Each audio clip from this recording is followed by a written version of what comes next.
Hey darlings, welcome back to my channel. Thank you very much for being here. If you're new to my channel, make sure you subscribe and put on your notification bell. So today I'm going to be showing you how to make a shawl jacket pattern or a rolling neck pattern, and you're going to be needing your basic block pattern for this. I have a tutorial on this already, and I'll be putting the link in the description box below. So first, you're going to be taking note of the back neck measurement, and with it you're going to make a reference line here. The essence of this is not to make anything less than this. Like this, I measure 7 inches down, and from here I'm measuring 4 inches right in here. So you're going to rule this all the way down. This is a reference point to help us to make our pattern drafting easy. So here you're going to be bringing your front basic bodice pattern, and you're going to place it right on the line, reference line, right there. And the next thing you're going to do is to draft your pattern all around. So as soon as you're done doing that, the next thing you're going to do now is to determine your button allowance. So I'm going to be marking out 1 inch for button allowance all through this space. So once I am done doing that, the next thing I am going to do is to determine the breaking point of the jacket. That is where your jacket will be folding from. This is purely style. You can mark it any way you wish to, but I'm going to be marking mine 15 inches. That is 2 inches below the under bust line. So right there, I'm going to be marking my 15 inches right there, okay? So you're always free to make adjustments to this measurement to match your taste. So as soon as I'm done marking that, as you can see, the next thing I am going to do now is to connect that point to the neckline.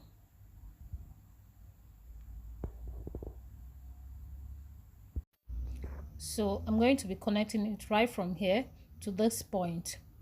So when you're done connecting this point, the next thing you are going to be doing is to get your back pattern, as you can see here, remembering the measurement, taking note of the measurement you took at the beginning of this tutorial, right from this angle to the point before the zip line, zip allowance. You are going to take the same measurement and you're going to put it right here.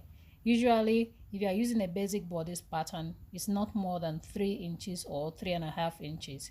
So you're going to extend it right through this way. As you can see, it follows up straight right there. It's not a straight line, it's a diagonal line, and it helps you to make sure that the neckline relaxes after you must have finished sewing it. So make sure that you respect these details.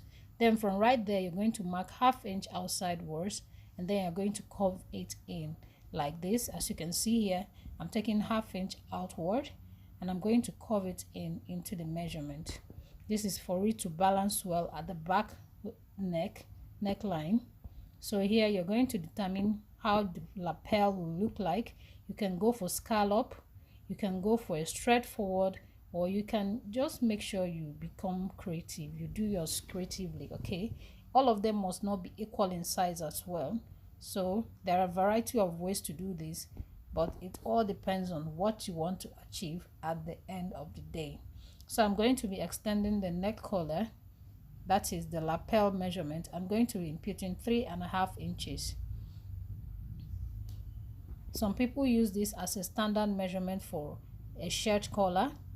Some people use less or more. This also determines or depends on what you want to achieve. You can make it larger, you can make it smaller. So I'm going to leave it at 3.5 inches, and I'm going to curve this area right through to the line. Guys, as you can see, I've done that already and it's already looking sharp. Make sure you curve yours to look as neat as possible in order to make sure that when you're sewing it is not going to be a big work for you. So the next thing you are going to be doing now is to add in your seam allowances, and I'm going to leave mine at 1/2 inch seam allowance. Okay, so you add yours, and I'm going to show you where and where I added mine. So as you can see, I've added all the seam allowances necessary right through to the shoulder line. So now we're going to go over to the back piece. As you can see, I've cut this out and it's looking good. So for the back piece, we are going to be doing a bit of modification. Right here, I'm going to be folding in this zip allowance at the basic bodice. Okay, so I'm going to be folding it in since I will not be needing it for this particular project.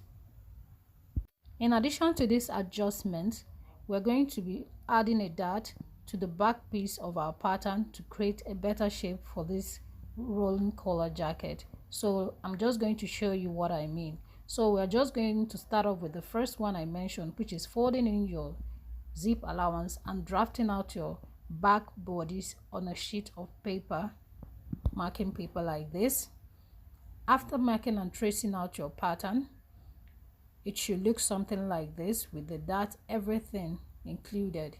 So the next modification you need to make right here, okay, is to add in your seam allowance for the shoulder line so that it matches with what we've added at the front piece, which is like this. Okay, so as soon as you're done doing this, the next thing you are going to do now is to come to this area of waistline measurement. You're going to mark ½ inch in. You mark ½ inch in, and then from the bottom piece of your pattern like this, you're going to be tracing it up like a dart up to the neck part of your pattern. So once you're done doing this, you're practically done with the modification for the back piece of your pattern.